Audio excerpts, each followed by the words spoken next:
Hola, buen día. Estamos nuevamente en nuestras entrevistas. En esta ocasión abrimos una nueva serie que hemos titulado Periferias de la Imagen, en las cuales estaremos entrevistando a algunos personajes que, si bien pueden o no ser fotógrafos, en realidad su fuerte ha sido trabajar precisamente en las periferias de la imagen, en investigación, curaduría, docencia. Y en este caso tenemos a un invitado muy especial. Él es Oscani Arellano. Y bueno, ya nos platicará mucho más respecto de su labor, pero es una tarea muy interesante, por lo menos a los que trabajamos en patrimonio cultural, pues nos ha resultado muy revelador y muy interesante su trabajo. Oscani, buen día, muchísimas gracias por atender a nuestra entrevista. ¿Cómo estás? Hola, Analí, muchísimas gracias por la invitación. Bien, bien, muchas gracias. ¿Cómo están ustedes? Bien, gracias. Pues bueno, empezaré preguntándote, Oscani, eh, si empezaste en esta labor del análisis de diagnóstico por imagen a partir de la fotografía, ¿hace cuánto tiempo y cómo empezaste tu labor como fotógrafo en aquel momento? Sí, mira, en realidad yo la fotografía la abordé por principio de cuentas haciendo registro de artes escénicas.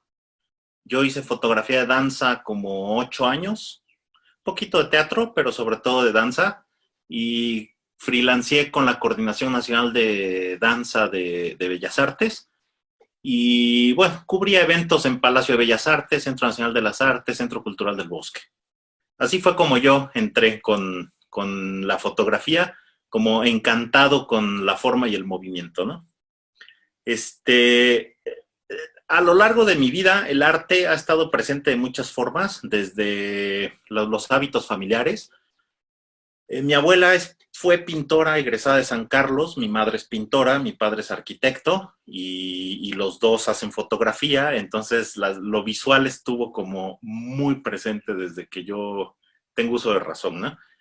Entonces las cámaras no eran ajenas, ahí estaban, aunque mi primer formación fue como músico. Yo estudié una licenciatura en jazz en la Escuela Superior de Música, pero siempre estuvo la incertidumbre de si realmente lo auditivo era como mi canal, ¿no? Y en algún momento decidí migrar. Entonces rompí, me salté al tema de la fotografía y empecé a trabajar con imagen. Te mencionaba que, bueno, con lo de danza, ¿no?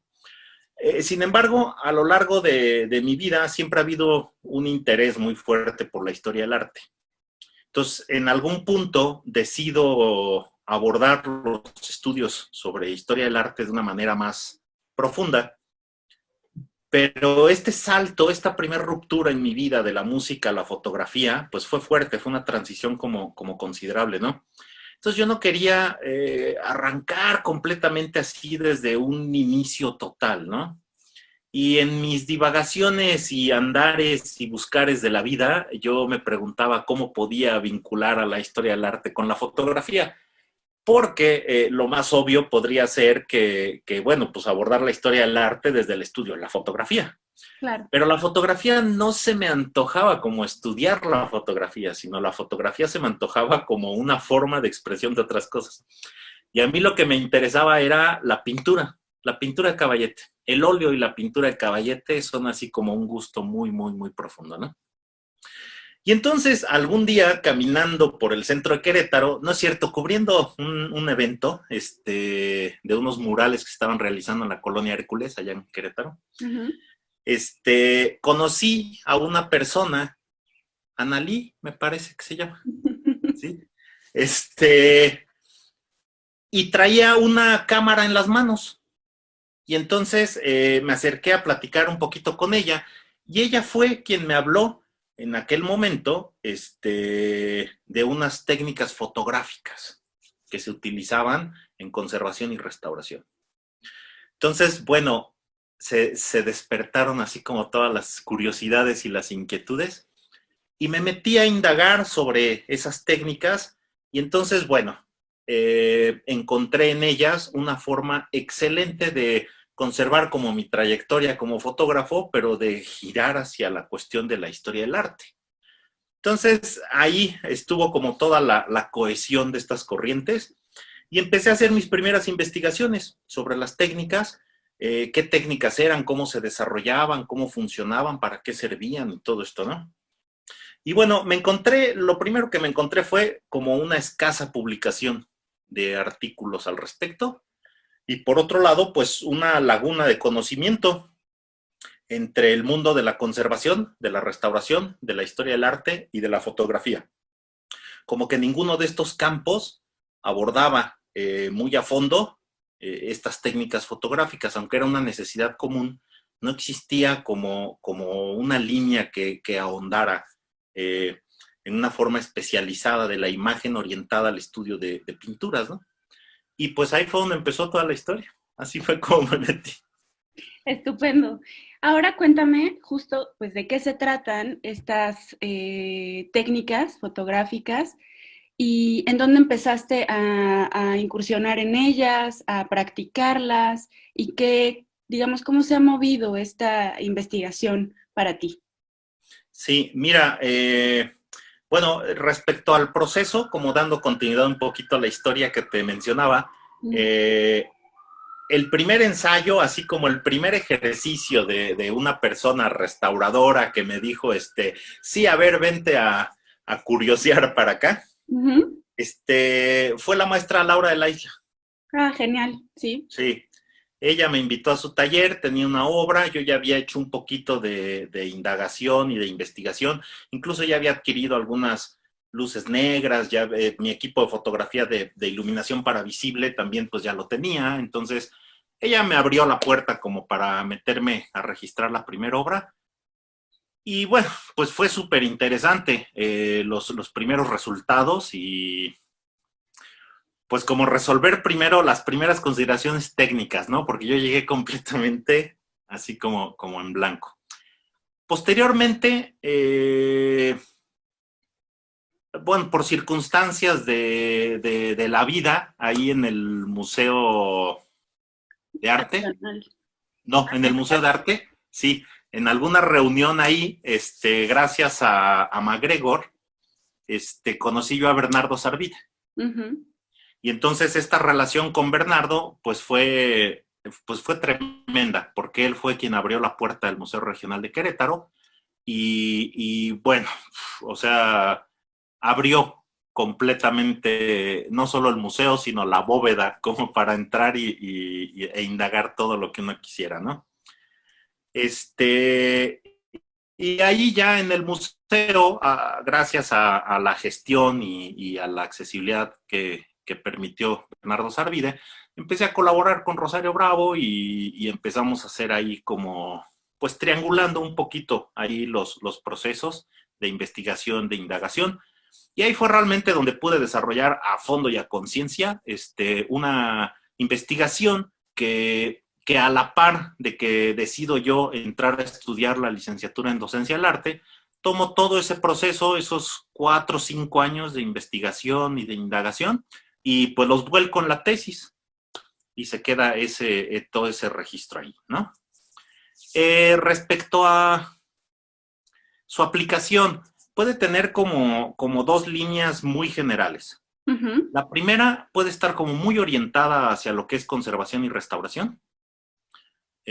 Por ejemplo, en el caso de la fluorescencia ultravioleta, es una técnica que generalmente se utiliza para identificar repintes, integraciones de materia, la distribución de la capa de barniz, o incluso las limpiezas selectivas, o te permite como observar diferentes características. Pero esa misma técnica, si la trasladas más a problemáticas de historia del arte, por el tipo de respuesta de los pigmentos, o sea, cada material dentro de la pintura, la materialidad de la pintura, tiene todo un lenguaje que te comunica visualmente. Cada pigmento, por su estructura interna, tiene ciertos comportamientos específicos hacia las distintas radiaciones. Pues en el caso del ultravioleta, por ejemplo, algunos pueden presentar una alta, una baja o una nula fluorescencia. Puede ser en algunos casos, como el blanco de plomo, que no es un pigmento fluorescente en sí, pero a la hora que lo mezclas con el barniz de damar, induce una alta fluorescencia.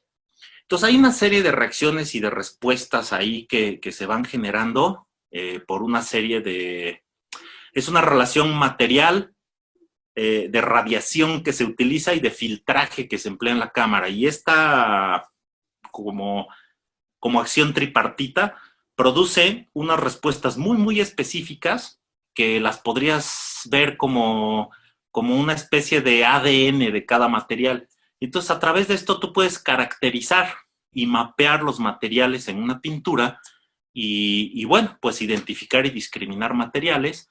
Y eso, pues bueno, tú sabrás que te conecta con un montonal de otras cosas, con tratados de pintura, con comercio de la pintura en su periodo, con las rutas comerciales, con las necesidades sociales, las metodologías, las tecnologías, los estilos, o sea, hay todo un mundo encapsulado en la capa pictórica o en la materialidad de una pintura. Muy bien. Entonces, bueno, hablamos de un proceso metodológico que arroja resultados cualitativos. Cualitativo, sí, sí, la información es completamente cualitativa y es por esto que es necesario o es recomendable que este tipo de análisis coexistan o se correlacionen con los análisis de laboratorio, que aunque pueden tener también resultados cualitativos, tienen fundamentalmente resultados cuantitativos, ¿no? Entonces, cuando tú cruzas la información de un análisis con el otro, o digamos que son dos etapas, ¿no? El análisis cualitativo es un análisis previo a la intervención o a la investigación de la obra y te permite como orientar la mirada. Claro. Como que puedes saber dónde están los puntos críticos de interés y entonces a partir de esa indagatoria ya puedes como orientar mejor el análisis material. Lo que pasa es que hay una característica aquí que es importante, que son análisis materiales no invasivos. Claro. No son destructivos, ¿sí? Entonces, en lugar de andar tomando muestreos de todos lados de la pintura, pues esto te permite como dirigir la atención a puntos muy concretos y entonces si vas a hacer una intervención directa o un muestreo, pues que sea solamente sobre puntos concretos. Es otra de las ventajas, ¿no? Muy bien. Oye, y respecto de justo como de esta investigación o de este proceso de investigación que tú tuviste, dos cosas. ¿Quién más está haciendo esto e investigándolo? Es mi primera, digamos, duda.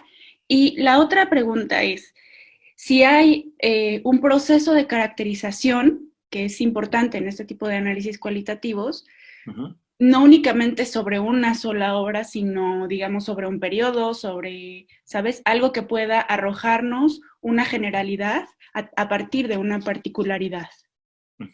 Sí, mira, ¿quién lo está haciendo? Podríamos pensar como en dos contextos, el contexto nacional y el contexto internacional, ¿no? En el contexto nacional, pues a saber, ¿no? Yo solamente ubico a Eumelia Hernández en el Instituto de Investigaciones Estéticas y bueno, y yo, y estamos como más o menos de acuerdo en que de una forma metodológica, sistemática y comprometida, pues somos básicamente los dos fotógrafos que estamos trabajando con esto, ¿no? Si existe alguien más, pues sería buenísimo que a través de este canal levantara la mano y pudiéramos como encontrarnos y cruzar información, ¿no? Mira, la materia, como a diferentes niveles de conocimiento y de conciencia, se imparte, o sea, de una o de otra manera se imparte esta materia en las licenciaturas de conservación y restauración en el país. Pero ha sido como muy empírico el asunto.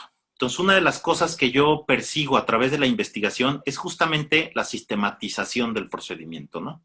Y eso me conecta con tu segunda pregunta, entonces ahorita voy para allá. En el contexto internacional, mira, tiene que haber mucha gente. Yo sé que en Estados Unidos,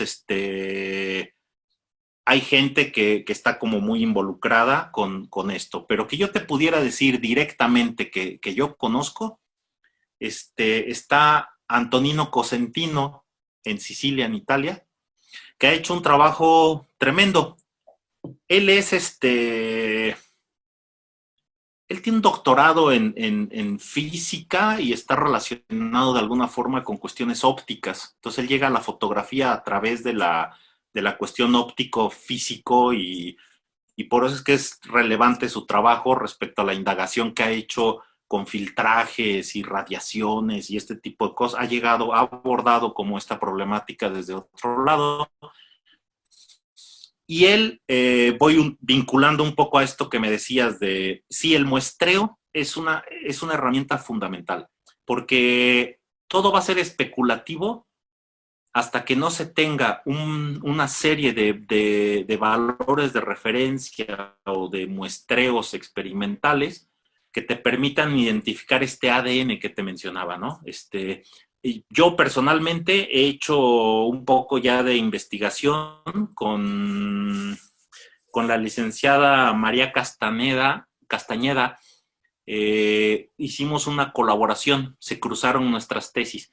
Ella venía haciendo una investigación de identificación y caracterización del índigo en pintura virreinal y yo venía trabajando con la metodología de registro. Entonces, ella tenía unas probetas de pigmentos azules y entonces yo hice el registro fotográfico de sus probetas y luego esa información la combinamos y terminó utilizando como caso de estudio una de las obras del ciclo de la Sagrada Familia que yo estaba registrando en el Museo Regional y bueno, pues nos entretejimos como con las dos investigaciones. Entonces, a partir de ese resultado te puedo yo comentar, por ejemplo, que hay características muy específicas respecto a el azul índigo con infrarrojo falso color, que es una técnica que se basa en la descomposición cromática y de ahí su nombre. El índigo aparece como un pigmento rojo. El azul de Prusia aparece como un manchón negro o casi negro, un verde muy oscuro, casi negro, ¿no? Y el azurita aparece como azul. Entonces, estos tres pigmentos azules tienen comportamientos, y el esmalte también aparece como rojo. Entonces, estos cuatro pigmentos tienen ya un comportamiento específico que podemos conocer a través de estos muestreos experimentales de un comportamiento específico que puede haber y que corroboramos además en los mantos de la Virgen del ciclo completo, ¿no? Todos los mantos aparecían como un pigmento rojo intenso. Entonces esto nos llevaba a la idea de que estábamos frente a un pigmento de azul índigo o posiblemente esmalte. Pero como el esmalte tiene una forma muy característica como de cristalizarse y craquelarse, este pigmento no tenía esas características. Entonces podíamos ir anticipando que no se trataba de esmalte. Sin embargo, la DIPA, el Laboratorio de Análisis y Diagnóstico del Patrimonio del Colegio de Michoacán, colaboró también en este proceso de investigación y es un muestreo y se pudo corroborar que efectivamente era azul índigo. Entonces, está padre esto porque le da sustento a la investigación cualitativa, ¿no? Claro. Por otro lado, también Antonino Cosentino, él desarrolló unos muestreos de cerca de, creo que de 54 pigmentos, pero todos ellos utilizados en la pintura europea. Entonces, es relevante su trabajo, o sea, nos interesa su trabajo, pero bueno, estoy trabajando yo en el desarrollo de un muestreo de la pintura, pues, novohispana, porque lo que nos compete es entender como la complejidad de la pintura novohispana como primera escuela pictórica de México y a partir de ahí podrán abrirse nuevas líneas de investigación que se vayan hacia pintura un poco más contemporánea. No podemos meternos con pintura muy contemporánea porque finalmente el chiste de estos análisis materiales se da en la medida en que el material envejece. Ok. ¿Sí? Entonces, por eso es que generalmente la tendencia es irse hacia acervos como más viejos, ¿no? Sí. Genial. Creo que al empezar a preguntarte, como que me fui muy directo, justo a lo que a mí de pronto me queda como dudas, Ajá.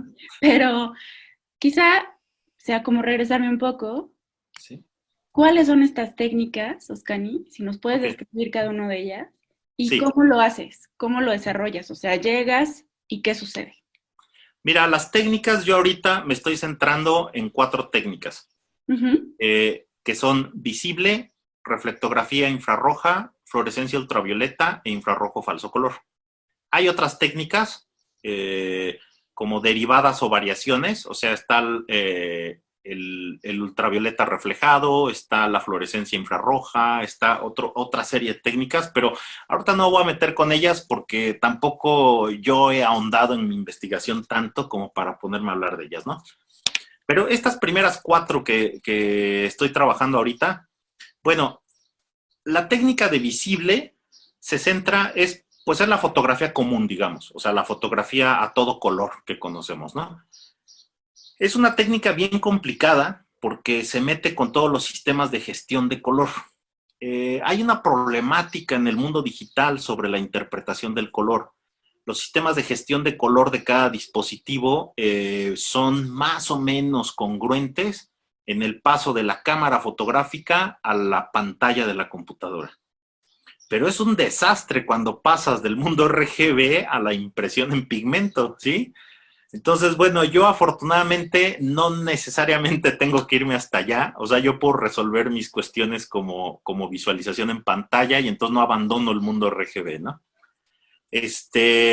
Pero bueno, es una técnica que se mete por ahí y necesitas elementos que te permitan darle congruencia al flujo de los datos cuando conectas un dispositivo con otro, ¿no? Entonces, al pasar, bueno, primero, cuando la información entra a la cámara, tú haces el registro fotográfico con lo que se conoce como la tarjeta de color, ¿sí? Esta tarjeta de color es importantísima porque te da una referencia de colores de las condiciones de la escena en particular.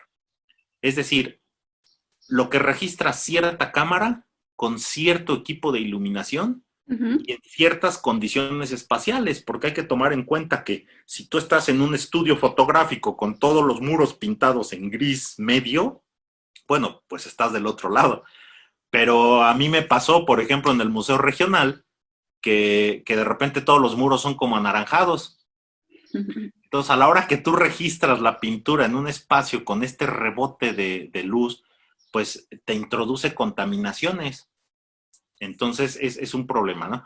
Entonces, una forma de neutralizar todas esas condiciones y esas características pues, es a través de la tarjeta de color, que te crea una curva de color a partir de determinadas condiciones, que son espaciales, lumínicas y fotográficas.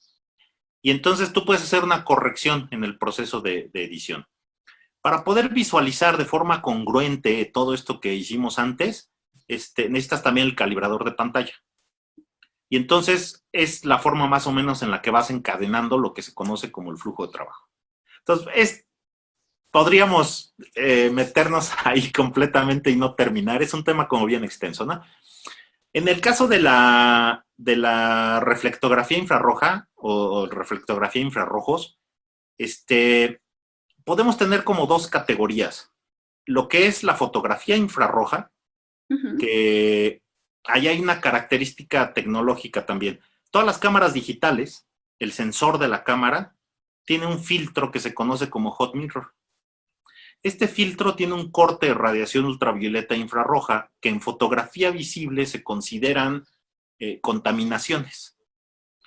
Pero cuando estamos trabajando con estas otras técnicas fuera del espectro de luz visible, pues es como toda tu materia prima, ¿no? Claro, sí. Entonces, la primera necesidad que habría que resolver para trabajar con estas técnicas es hacer la conversión de la cámara.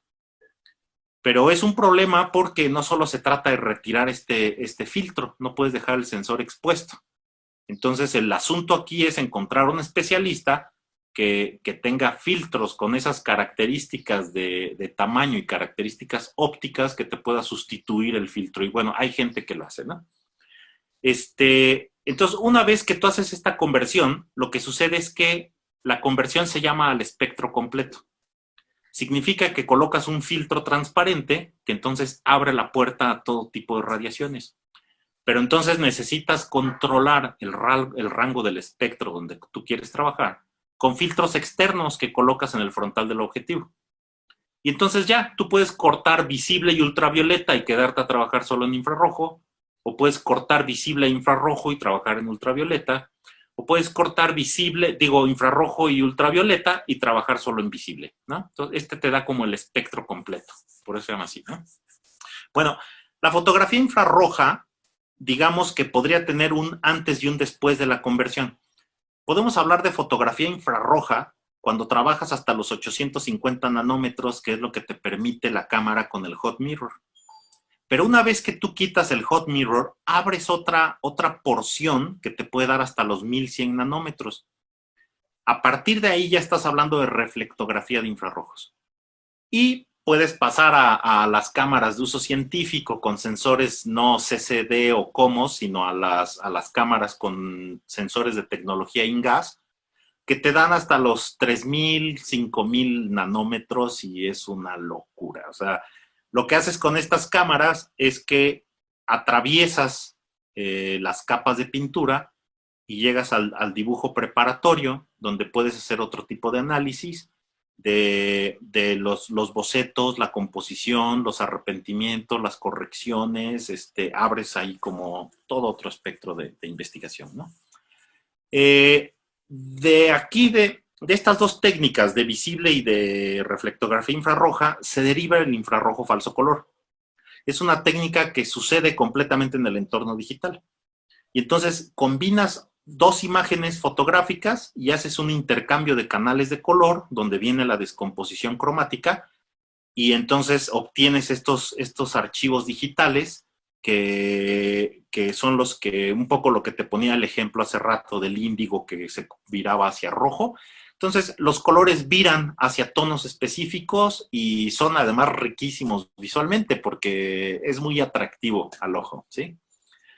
Y bueno, la última técnica sería la fluorescencia ultravioleta, que era un poquito lo que te mencioné antes, como que generalmente la conservación y la restauración les da este uso de identificación de repintes, pero la verdad es que la técnica puede aportarte muchísimo más que eso, ¿no?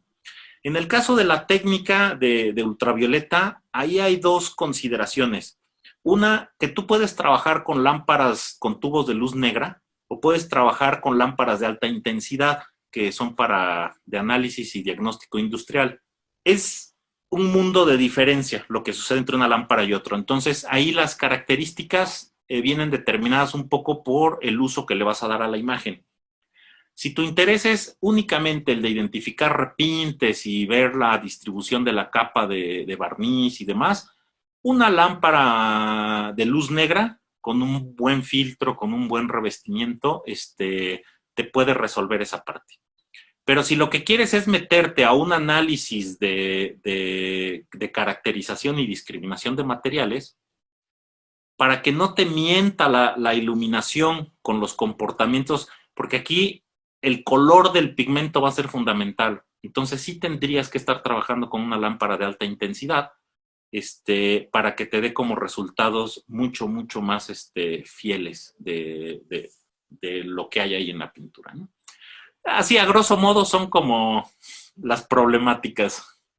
Sí. A grosso modo, es un mundo que ya nos damos cuenta, ¿no? Sí. Oye, Oscani, cuéntame, por favor, respecto de pues tu experiencia trabajando con los colegas restauradores conservadores y su respuesta ante tu trabajo. Es decir, o sea, a mí me parece muy importante, me parece muy interesante, pero pues también me pregunto por qué no es una metodología, digamos, ya adaptada casi casi al quehacer, ¿no? De diagnóstico general de la conservación. ¿Qué crees que ha sucedido? Y pues eso, o sea, si tú ya trabajaste pues con Laura de la Isla, trabajaste creo que con todos los restauradores de institución aquí en Querétaro, y entonces, ¿cuál fue su respuesta, no? Ante tu respuesta. Mira, es muy interesante el término que sin querer usaste, porque al decir restauradores conservadores, podríamos pensar también en restauradores liberales. Era restaurador-conservador. Pero creo que sí me quedo un poquito como con la idea de restauradores conservadores en su doble acepción, ¿sí? Mira, yo creo que en términos generales hay una falta de conocimiento.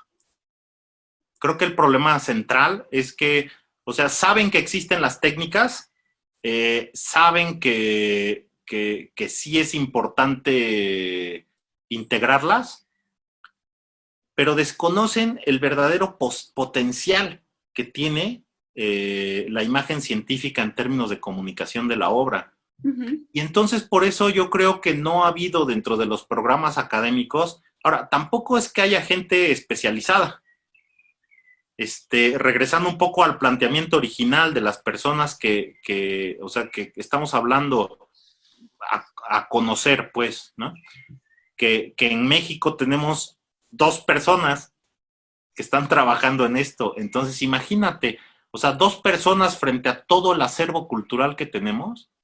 O sea, sí hay un déficit impresionante respecto a la ausencia de especialistas en diagnóstico y análisis por imagen, ¿no? No ha sido fácil porque de repente hay una resistencia que puede provenir no tanto de las personas que están involucradas directamente con la conservación y la restauración. En términos generales, bueno, es que sí tengo un caso en particular, pero no sé, creo que no sé si debería yo dar como instituciones sin nombres. Pero te podría decir que la academia sí ha abierto las puertas, pero ha habido un problema respecto a los presupuestos y el administrativo. Como que de repente no conocen, o sea, como que abrir una plaza o abrir un espacio o generar como infraestructura para una línea que como que no saben hacia dónde va específicamente, ha generado trabas, pero yo creo que más de carácter administrativo. Sí creo yo que la academia debería de abordar como con mucha más, con mucho más entusiasmo y con mucha más responsabilidad la formación de especialistas en imagen, porque yo creo que ahí es donde se siembra la cultura del análisis por imagen. Si los alumnos desde que se forman en sus carreras de historia del arte, de conservación, de restauración, tienen esta herramienta ya como parte de su formación profesional, pues entonces cuando lleguen ellos a las instituciones y cuando vayan escalando los puestos hasta las direcciones, pues entonces ya, o sea, permeas como todo el campo, ¿no? Claro, sí, seguramente. Sí. Y respecto de si se manejaron con entusiasmo los conservadores, restauradores, hacia tu propuesta, ¿qué te comentaban? O sea, así como a nivel, digamos, no es que en esta institución, no sé qué, sino personalmente les daba luz, les parecía interesante. ¿Qué sucedía?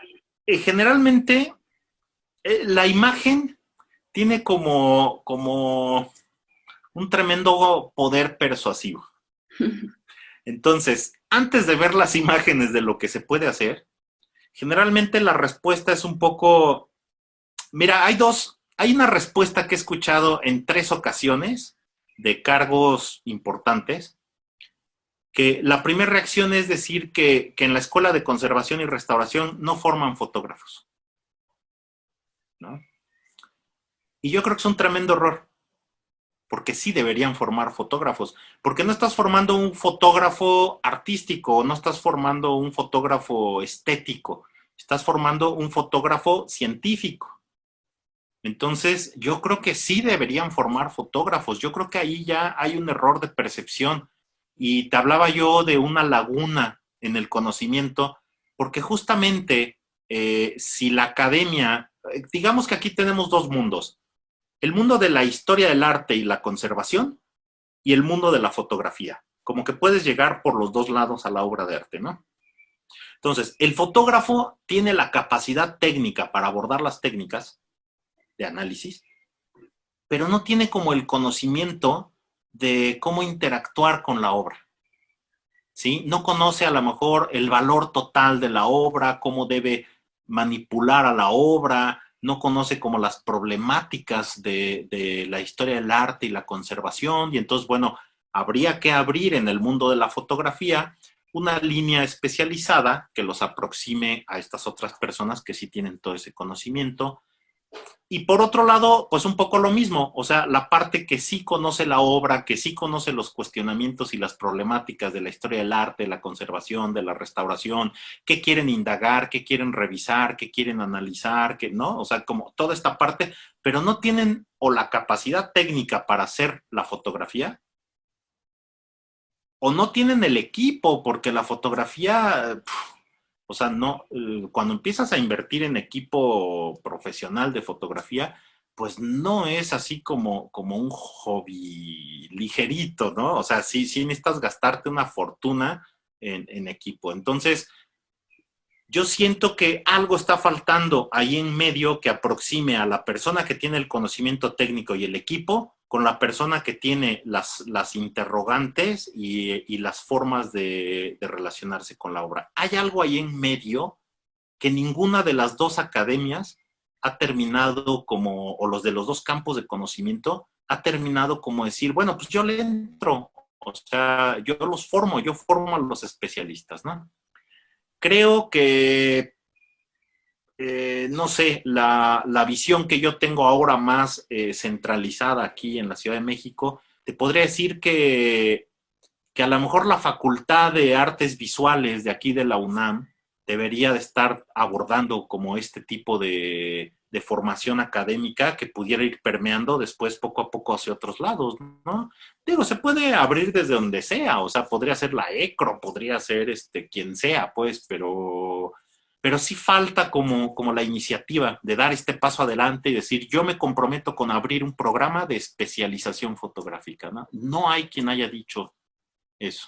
Sí, a final de cuentas, pues digamos, yo entiendo que tú te formaste, que eres autodidacta en esta cuestión, ¿no? Que ella es especializada y que a final de cuentas no hubo como un espacio en donde pudieras integrar todos esos conocimientos, pero después es más complejo porque entendemos que es necesario, pero no vemos como en dónde exactamente se deba incrustar el conocimiento, tomando en cuenta, como tú dices, que muchos pues no pues lo desconocen completamente, ¿no? Ya sea a nivel particular o institucional, pues por lo menos tendría que haber un conocimiento general de las posibilidades de análisis que existen como imagen, en laboratorios, o sea, en absolutamente cualquier campo, ¿no?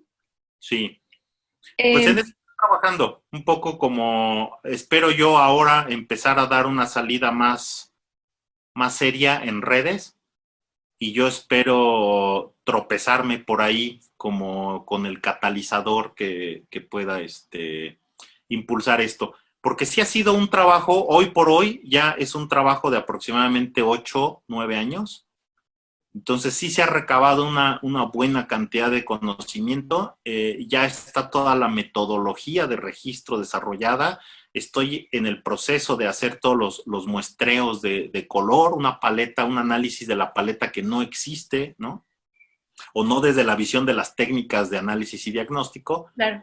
Y entonces ahí hay un montón de información bueno, a mí sí me da un poco la ansiedad de que hay que pasar esta estafeta, porque si no, o sea, después, ¿qué pasa, no? Sí, totalmente de acuerdo. Precisamente en ese sentido, Oscani, cuéntame, tú tienes, digamos, como una empresa, CADI, o así lo planteas, un centro de análisis y diagnóstico por imagen. ¿Cuándo empezaste con ello? Y precisamente, ¿no? O sea, mi pregunta sería, ¿qué sigue para tu labor en ese sentido? Sí, mira, Cadi empezó casi en paralelo con el proyecto. Llega a lo mejor ya en forma como 2 años después de que arranca la investigación, más o menos, ¿no? Este, la intención de CADI, pues es un poco amplia, o sea, como que contempla dos campos de conocimiento, podríamos decir. Uno es, bueno, sí, la formación fotográfica y la formación metodológica para abordar estas técnicas especializadas de fotografía y meterse con el uso de la fotografía científica aplicada al análisis de bienes culturales, ¿no? Pero por otro lado también como una parte más formativa y más teórica respecto a estudios sobre imagen, como un análisis de la imagen, pero como toda ella, que conjunte fotografía, pintura, escultura, relieve, grabado, o sea, el análisis de las estructuras internas de la imagen, los elementos de composición, o sea, como hacer estudios más vastos o incorporar estos estudios sobre imagen como parte de la, o sea, se conectan en algún punto, ¿no? Y poder hacer una integración más amplia de un estudio y una formación de la imagen en un sentido como muy amplio y muy profundo, ¿sí? Poder ir hacia otras. Mira, yo creo que la imagen tiene la característica de hablar por sí sola. Y nosotros estamos acostumbrados, heredamos la cultura occidental, que a su vez heredó todo el logocentrismo griego. Y entonces somos herederos de una cultura de la lógica y de la palabra. Y entonces mucho del abordaje que se ha hecho en torno a la historia del arte, al estudio de lo visual, ha sido a través de la palabra. Y entonces yo creo que es momento de que abordemos como con más compromiso el análisis de la imagen desde la imagen. O sea, la imagen tiene todo un discurso visual y es mucho más congruente una imagen hablando de una imagen que un ensayo académico hablando de una imagen. De repente no bastan todas las palabras para poder describir cosas tan específicas que te puede dar una imagen fotográfica de una pintura en ultravioleta en un instante, ¿sí? Hay todo un lenguaje y todo un sistema de comunicación que no hemos abordado y creo que sí hay incongruencias entre las formas. No estoy diciendo que deberíamos desprendernos tampoco, ¿no? De la palabra, o sea, pero deberían de interactuar como en mejores condiciones. Y creo que el análisis por imagen es una forma de impulsar estas formas como de inteligencia visual que te pueden permitir ir más allá en la interpretación de las características, al menos materiales de la obra. Ya en este sentido, si no, a lo mejor no nos metemos con cuestiones iconográficas y otro tipo de cosas, pero al menos en el mundo material, hay todo un discurso visual que la fotografía nos puede aportar y hay que leerlo de otra forma, ¿no? Ya, pues muy interesante, Oscani. Únicamente, bueno, ya para ir cerrando con esta entrevista y agradecerte finalmente, A ti. cuéntame, ¿en dónde podemos revisar la tesis, la que tú hiciste, la que acompañaste con María Castañeda, si sabes o si hay un repositorio del cual tengas conocimiento? ¿Y en dónde podemos contactarte para, a lo mejor, como tú dices, empezar a abrir estos canales con colegas o con instituciones que estén interesados en tener tus servicios, tu conocimiento o seguir aportando a esta investigación? Y bueno, agradecerte muchísimo para esta serie de entrevistas que ahora pues va a resultar como muy interesante porque es muy abierto las labores de quien hace fotografía para una u otra cosa o investigan fotografía para una u otra cosa y de diferentes maneras. Entonces, muchísimas gracias y cuéntanos de esta información, por favor. Sí, mira, con todo gusto. Bueno, primero gracias a ti por la invitación. Siempre es un gusto estar compartiendo cosas con ustedes, ¿no? Respecto a los datos, pues ahí sí ya me agarraste un poco mal parado porque no me sé de memoria esos datos. Pero mira, respecto a los datos, te comparto con todo gusto la información y si pudiéramos incluirla a lo mejor más bien con elementos visuales, ¿no? Muy bien. Sobre mis datos, te puedo decir que tengo la página, tengo una página web en internet y está el contacto también en Facebook. Son como los dos líneas que se pueden abordar en este momento. Yo espero en breve poder compartirle a la persona que se anime a seguir estos espacios, poder ir compartiendo en breve ya un blog y empezar a abrir mucho más la información. Genial, pues ahora sí como los youtubers, así no sé qué hacen, pero Exacto. vamos a incluir la imagen de esta información para que puedan contactarte. Van a ver qué interesante es. Cada vez que platicamos, pues a mí me intriga más, me emociona más y me deja más claro cada vez, pues que hay muchísimas cosas que podemos aprender y que la fotografía, como bien dices, pues puede servir para muchas cosas. Afortunadamente la fotografía es muchas cosas. No podemos como asirla todavía, ¿no? En una sola forma. Porque Pues además, bueno, la imagen, ¿qué no lleva imagen? ¿Sí? O sea, la fotografía se conecta con todos los espacios y todos los campos de conocimiento, pero además se reinventa desde que surge la fotografía, se ha reinventado una y otra vez y no para, ¿no? Entonces, sí hay mucho que trabajar con la fotografía. muy bien, Oscani. Pues te agradezco nuevamente, te mando muchos abrazos y espero que nos veamos pronto. En vivo.